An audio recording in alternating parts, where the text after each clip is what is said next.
महात्मा बुद्ध कहते हैं, आप तब तक उस मार्ग पर नहीं चल सकते जब तक आप खुद वो मार्ग नहीं बन जाते। लोग सवाल पूछते हैं, मेरा मन नहीं लग रहा, मैं क्या करूं? मैं मन को शांत करना चाहता हूं, एकांत करना चाहता हूं, मन को साधना चाहता हूं, हर तरह के फालतू के विचारों से मुक्ति पाना चाहता हूं, पर मेरा मन कहीं लगता ही नहीं, वो हमेशा भटकता रहता है। आइए एक कहानी के जरिए से हम आपको थोड़ा इसे समझाने की कोशिश करते हैं। एक गुरु अपने शिष्यों को ध्यान साधना सिखा रहे थे। तभी एक शिष्य बोला, हे गुरुवर, मैं कुछ समझ नहीं पा रहा, क्या मैं आपसे कुछ पूछ सकता हूं? गुरुजी ने कहा, बिल्कुल पूछ सकते हो।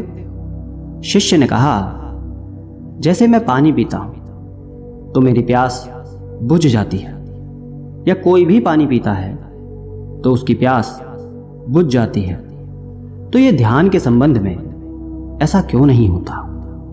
जब हम आपके कहे अनुसार एक जैसा ध्यान करते हैं तो हम में से कोई पहले तो कोई बाद में तो कोई कभी भी ध्यान की स्थिति को प्राप्त कर ही नहीं पाता।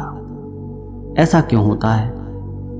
जैसे पानी से सबकी प्यास बुझ जाती है, वैसे ही ध्यान से सबके ज्ञान चक्षु खुल जाने चाहिए, पर ऐसा नहीं होता है। गुरुजी ने कहा, कल किसी ने भोजन पर हमें आमंत्रित किया है, कल तुम मेरे साथ चलना, मैं तुम्हारे प्रश्नों के उत्तर वहीं दूंगा। अगले दिन दोनों गुरु शिष्य भोजन के लिए एक धनी व्यक्ति के घर पहुंचे। धनी व्यक्ति की पत्नी ने उन्हें भोजन पर बुलाया था। दोनों भोजन करने बैठ जाते हैं। उन्हीं के साथ उस स्त्री का पति भी भोजन करने बैठा हुआ था। उसने अपने सभी नौकरों पर चिल्लाकर कहा कि ये क्या बेकार सा भोजन बना रखा है, इसमें कोई स्वाद नहीं है। वो भोजन की थाली फेंक कर नौकरों से कहता है कि जाओ, दोबारा ढंग का भोजन बनाकर लाओ। धनी व्यक्ति की पत्नी ने उन दोनों गुरु शिष्य से क्षमा मांगकर उन्हें भोजन परोसने लगी। दोनों ने भोजन किया। गुरु ने अपनी थाली में 2 रोटी छोड़ दी। गुरु ने उस स्त्री से कहा कि बेटी, क्या तुम मुझे ये 2 रोटी बांध कर दे सकती हो? स्त्री ने उन रोटियों को बांध कर दे दिया। उसके बाद दोनों वहां से निकल गए। रास्ते में गुरुजी ने शिष्य से पूछा कि तुम्हें भोजन कैसा लगा? शिष्य ने कहा, भोजन तो अति स्वादिष्ट था, मुझे पसंद आया, मुझे भोजन करके बहुत अच्छा लगा। गुरु ने कहा, इससे अधिक तुम्हें और कुछ नहीं लगा? शिष्य ने कहा, इससे अच्छा और क्या लग सकता है गुरुदेव? मेरी भूख मिट गई, मेरा पेट भर गया। गुरुजी ने कहा, भोजन तो अच्छा था, फिर उस स्त्री के पति को भोजन पसंद क्यों नहीं आया? भोजन तो अच्छा बना था ना, भोजन एक ही था, तब उसे पसंद क्यों नहीं आया? शिष्य ने कहा, आप ठीक कहते हैं गुरुदेव, मैं तो कुछ समझ ही नहीं पा रहा हूं, आप ही कुछ बताएं। गुरुजी ने कहा, अभी तुम मेरे साथ आगे चलते रहो। गुरु शिष्य चलते चलते बहुत दूर निकल आए। शिष्य ने गुरुजी से कहा, गुरुदेव, हम हमारे आश्रम के मार्ग पर तो नहीं हैं, फिर हम कहाँ जा रहे हैं? गुरु ने कहा, बस चलते रहो। बहुत दूर चलने के बाद एक फटेहाल व्यक्ति गुरुजी के सामने आ गया और उनके चरणों में गिर गया और बोला, हे परमात्मा, मेरी मदद करो, मैं 3 दिन से भूखा हूँ, मैंने कुछ भी नहीं खाया है, आप कृपया कर मुझे कुछ खाने को दें।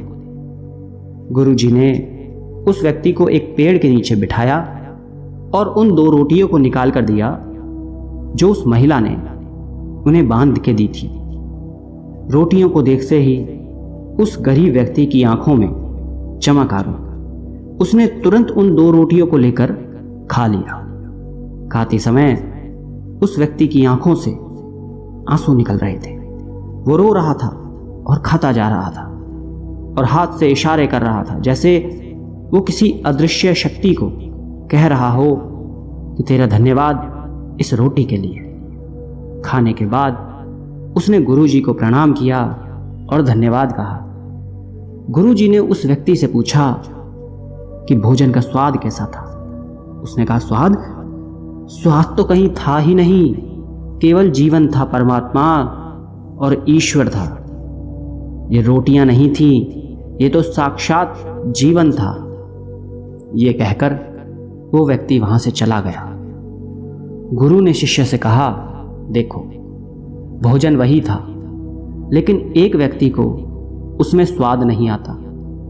तुम्हें उसमें स्वाद आया, तुम्हें भोजन पसंद आता है, लेकिन वहीं एक व्यक्ति को इस भोजन में स्वाद नहीं आता, बल्कि वो इसमें ईश्वर, परमेश्वर और जीवन को देख लेता है। इसी से पता चलता है कि व्यक्ति और भोजन की तृप्ति में भी अंतर है।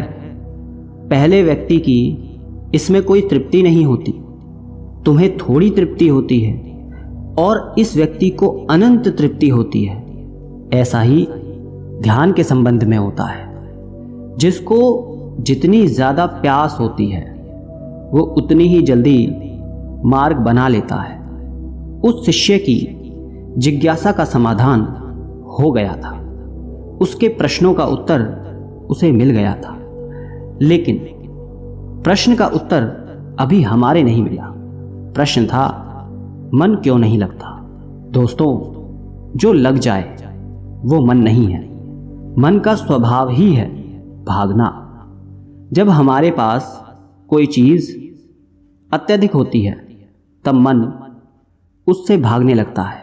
जैसे उस धनी व्यक्ति का मन जो उस भोजन से भाग रहा था, जो उसके लिए आम बात थी। लेकिन जब कोई चीज हमारे पास सीमित मात्रा में होती है और हमें मिल भी जाती है, तब हमारा मन उससे जुड़ा भी रहता है और हम उस चीज की थोड़ी बहुत अहमियत भी रखते हैं। जैसे उस शिष्य का मन जो उस भोजन से थोड़ा बहुत जुड़ा हुआ था, तो उसने उस भोजन के स्वाद को भी जाना। लेकिन जब हमें कोई चीज चाहिए होती है और वो हमारे पास नहीं होती, तो पहले हमारा मन उस चीज के लिए बहुत ललाहित रहता है। वो हर हाल में उसे पा लेना चाहता है। लेकिन जब कोई चीज प्राणों से जुड़ी हो, जैसे कि वो 2 रोटी, और जब बात प्राणों पर आ जाए, तब मन गायब हो जाता है। तब आप स्वाद नहीं देखते, भोजन का प्रकार नहीं देखते, तब आपको सिर्फ भोजन चाहिए होता है। तब आप एकाग्र हो जाते हैं भोजन के लिए। जो मिले उसी में आपको आनंद आ जाता है। स्वाद हो या ना हो, आपके प्राण अंदर तक उसे स्वीकार कर लेते हैं। और ये तब होता है जब मन नहीं होता। हम हमारे मन को लगाने की बहुत कोशिश करते हैं। कुछ पढ़ाई में लगाने की कोशिश करते हैं, तो कुछ अपने काम में लगाने की कोशिश करते हैं। लेकिन आपने देखा होगा कि मन कहीं नहीं लगता, और ये लग भी नहीं सकता, क्योंकि इसका काम किसी चीज़ में लगना है ही नहीं, बल्कि इसका काम है आपको भगाना इधर से उधर। एक चीज़ आपको मिली तो दूसरी चीज़ पर ले जाना, दूसरी चीज़ आपको मिली तो तीसरी चीज़ पर ले जाना। मन संतुष्टि को नहीं जानता, वो केवल पाना जानता है। पाने के बाद भूल जाना जानता है। जो मिल गया उसे छोड़ देने की आदत होती है, जो छूट गया उसे फिर से पा लेने की आदत मन की होती है। अपनी जिंदगी के पिछले हिस्सों को देखें और जानें कि क्या आपका मन कहीं लगा है, कहीं रुका है, या वो केवल आपको अभी तक भगा रहा है। अब सवाल आता है कि अगर मन का काम भागना या फिर भगाना ही है तो क्या जिंदगी भर हम भागते ही रहेंगे? क्या हम कहीं रुकेंगे नहीं? ध्यान से देखो तो जिंदगी ऐसी ही है।